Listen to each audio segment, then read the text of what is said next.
Testimony from Dr. Karin Neufeld.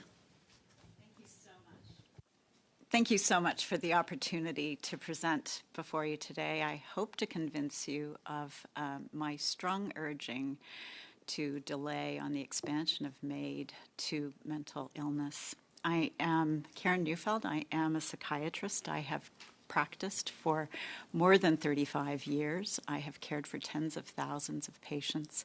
After completing my medical school in Manitoba, I went to Johns Hopkins University School of Medicine, where I did my training, and I served in a leadership capacity as a faculty member and was promoted to professor at that institution before having the honor of coming back and being asked to be chair at McMaster University, where I am currently working. I am not, however, testifying on behalf of any institution. I am only testifying on behalf of my own opinions. I think that I have already prepared a written brief that you have access to.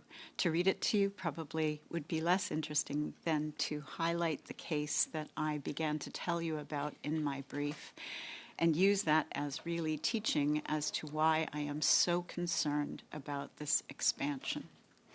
So in October of 2023, a middle-aged man came to my clinic where I had just started practicing in Hamilton, and he was suffering profoundly. Let there be no mistake about it. He was suffering from a recurrent major depressive illness. He had been suffering from this illness since he was a child. And what this means is that he would have bouts of very severe depression, very dark, hopeless, feeling badly about himself and about his prospects and about the world around him, and that he would be much better off dead, and that this was a very profound feeling that he had, sometimes that would last months, sometimes years. And he came to me in the fall and asked me to refer him for MAID. Because it was not legal at that point, he did agree to work with me, and he has worked with me and continues to work with me. It took us a long time to find a regimen that actually helped, that he could tolerate, but he did get much, much better. So much better, in fact, that this year, after returning to university, he's actually graduated with a degree, and he's now looking for a job in the counseling field. He's also improved his relationships with family, his wife, his siblings, and poignantly, he's been one of the greatest supports to a niece who developed a postpartum depression, because it is a condition that runs in his family. When he came to me several weeks ago, I reminded him that he had come asking for MAID, and he laughed and he said it was a darn good thing it wasn't legal when he came because he'd be dead now. And while that was a little bit funny, it really wasn't funny because I think he was right. I think that he would have very much qualified for MAID at the time that he presented, and let me explain why.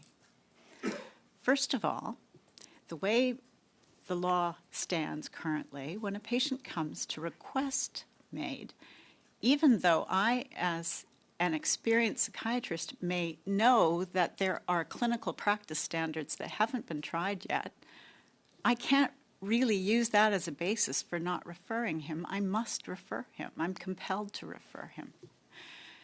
Secondly, I think we can all agree he had profound suffering. There was no doubt about that. Every bit as profound as any other kind of physical disability. But the problem is that it's suffering and grievous suffering and irremediability. I think I've demonstrated to you that it wasn't irremediable. He's back on with his life and he's doing well and he doesn't want to pursue his MAID request. So it wasn't irremediable. But at the time, I could not prove that. The guidance document that Dr. Mona Gupta actually told you about on March 24th, which I have here, again, doesn't really help us all that much, really refers us back to the model practice standard, which basically— There's 30 seconds. Sorry, says that you must use a proxy that, and we heard it this evening as well, that you really have to look at how people have responded to treatments. This man had 10 hospitalizations, ECT, many treatment trials, and had not responded, and certainly would have qualified from that perspective. And his suicide was not impulsive. He just wanted to die and had wanted to die for a very long time. And so I think that would be considered a stable request. How many people are we willing to very much. sacrifice just like this gentleman? He's not Okay. rare. Thank you, Thank Dr. you. Neufeld, and to all the witnesses. So we'll